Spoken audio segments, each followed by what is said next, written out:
A week of meal prep as a mom of four, but with a holiday twist because what mom's not trying to make things a little more magical this time of year? We had some of these little snack containers on hand, and with the help of a Sharpie, I filled them to make little Dunkaroos using marshmallow fluff and chocolate Teddy Grahams, and they turned out so cute. This was maybe the easiest thing I made all week, and it was honestly their favorite. This would also make for a really fun snack for a kid's holiday party. Next were these little filled crescent dough pucks that have honestly become a favorite. This time we made them Philly cheesesteak, and they were honestly so good. It was a mixture of steak, onion, and peppers.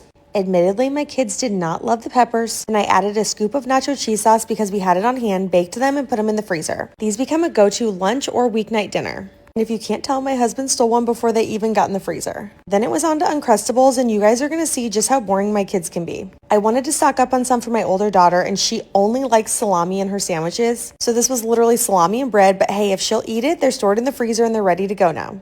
And if you've been following this month, I've been making the Uncrustables a little more festive by using edible markers on them. This week was a snowman face, then they went in my favorite container with a water-dissolving label, and they were ready to go. Then as always, we saved the crust, and I had leftover of the Philly cheesesteak mixture, so I put that in the bowl without the peppers, mixed in some shredded cheese, and we were ready to go. The crust cups have become such a go-to because you can really use up anything that's left over in your fridge. Then I'm not gonna lie, there's extra sweets this month, so we needed to break it up a little bit. I made my typical high-protein ranch dip that the kids love, and to make it a little bit festive, I added in some cut-up green peppers and red peppers, and it turned out so cute. Then a scoop goes into each of these containers with some veggies, and these go in the fridge for them to take to school or to eat for a snack at home. Next up is maybe my favorite thing I've made in a long time. This is essentially homemade toffee using cornflakes as the base, and I promise you're gonna love this. Once the mixture is on the cornflakes, bake that in the oven, then you're gonna top it with melted dark chocolate and some sea salt and pop it in the freezer. Once it's frozen, take it out, break it apart, then store it in the fridge until you're ready to eat it. It's honestly so good, this might be our neighbor gift this year. Next up, if you've been following me for long, you know I like to make muffins for my kids to have for breakfast in the morning. This week it was my mom's gingerbread muffin recipe, and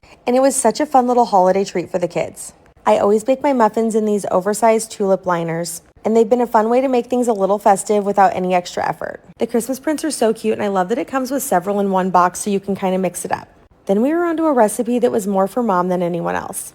I was having a girls' night, and this is absolutely my favorite holiday recipe of all time. It's cranberries, jalapenos, green onion, and cilantro. Then you add in a squeeze of lemon and a cup of sugar, and all of that goes into a food processor. Once it's combined, put it in the fridge for a couple of hours or overnight, then strain it and put it over cream cheese. Typically I would use whipped, but I had regular on hand and it works just as well. This is definitely a crowd-pleasing appetizer. And last we were on to dinner. This was the traditional Hawaiian roll recipe that I feel like we all grew up eating. Just ham and cheese with the poppy seed topping, and I made my favorite butternut squash soup in the crock pot. It's the easiest recipe and freezes well for later. Enjoy!